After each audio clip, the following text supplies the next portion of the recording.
Welcome to FUNC YOU UP, the podcast that gives you the best of functional medicine, nutrition, and wellness in 8 minutes or less.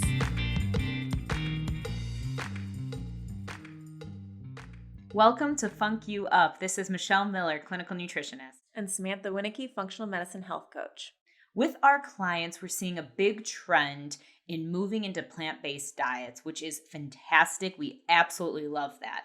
But along with a plant-based diet, often comes the question, is soy a viable protein option? Is this something we should be consuming more of? Is this something we should be having at all? So we wanted to do a little bit of a dive into soy, the good, the bad, the unknown, and just educate our listeners a little bit more on what we know. So often when our clients transition from a meat-centric diet to a more plant-based diet, they start replacing some of their meats with things like veggie burgers or tofu, tempeh. They start replacing their dairy milks with nut milk, soy milks, things like that. So we want to cover some of the things that you should consider before moving towards these soy-based products, and also what you could replace those products with. And I do want to say also, it should be stated that fermented soy products have been used for hundreds of years, especially in the Japanese culture, and there have been some wonderful health benefits of that. We're not necessarily talking about those forms of soy today. We are talking about a lot more of the processed soy, the non-GMO soybeans that we're seeing here in the United States in this day and age. Exactly, because we're seeing that a lot of these soy-based products are really processed, and then about 90% of the soy that we use is GMO. Exactly, genetically modified. Let's first just start out with kind of some basics here. Soy contains a specific chemical compound called isoflavones. These isoflavones can mimic estrogen in the body. So that does bring up one consideration, that if someone finds that they're having issues with hormone levels, especially with kind of in the functional medicine world, we call it like estrogen dominance, even things in the Chinese medicine field of liver stagnation. You might not want to be using a lot of products that would mimic estrogen in the body. So that is one consideration. The other thing which we see a lot of, especially with our digestion clients, is that soy can really cross-react with gluten in the body, to the point where you almost have a little bit of a response as if you were having gluten. So if you are gluten sensitive, it is a consideration that soy might become a bit of an inflammatory food as well. Absolutely, definitely something to look out for.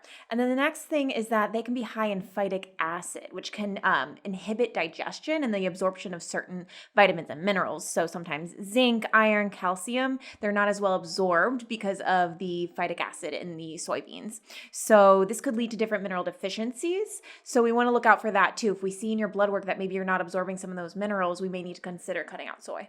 We see that primarily in clients who are eating these genetically modified soybean-based products or processed soy products at several meals a day. So it'd be a little bit higher intake, but it is happening. We do see it.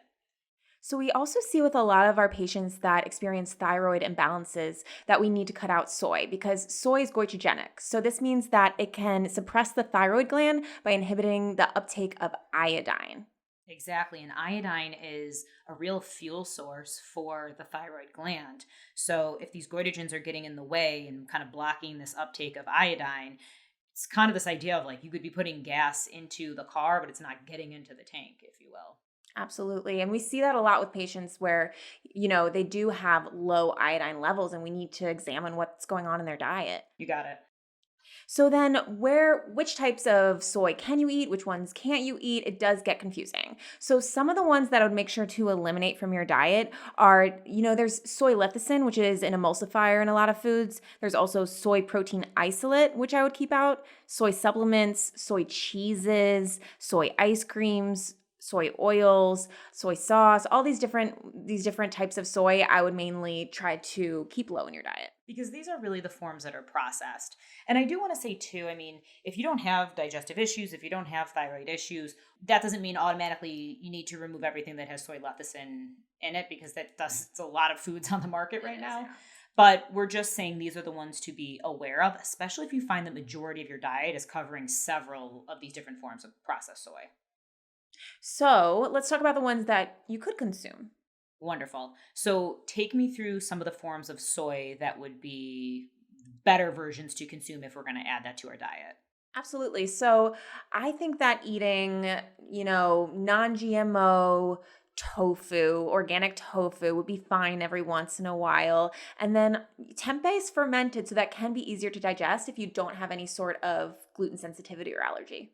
Yeah, and I mean, traditionally in the Japanese cultures, they're using these fermented forms of soy. So I do think that there is, I mean, just with history serving, that's where a lot of the benefits of the soy come in. Again, we're really talking about avoiding the processed forms of soy. Yeah, miso too, miso soup. Exactly. And there's some great detoxing benefits of miso. So now that we know which types of soy to consume, which types of soy to avoid, I also want to help provide some recommendations for other plant-based proteins outside of soy products. So Samantha, take me through some of your favorites. I love lentils, beans, nuts, seeds, quinoa. Oh yeah, I love that. I mean, I think quinoa especially, that's such like a powerhouse of protein. And I think it's really great to diversify these proteins in your diet so that you're getting different nutrients from them. It's changing the flavor, the taste, the textures of your meals, and then sprinkling a little bit of the high quality soy we discussed earlier into your foods every so often is not a problem, especially if you're not one of those people that has digestive issues, that has thyroid issues. Yeah, definitely. Diversity is key. You got it. So let us know if you have any questions on today's topic.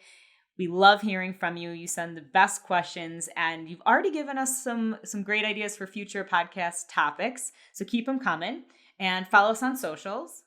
Yeah, you can find us on Instagram at Physio Logic NYC, or feel free to send your questions to funkyouup@physiologicnyc.com. We'll catch you soon. Talk to you next week. You've been listening to Funk You Up. Be sure to like, review, and subscribe for more daily tips on living well.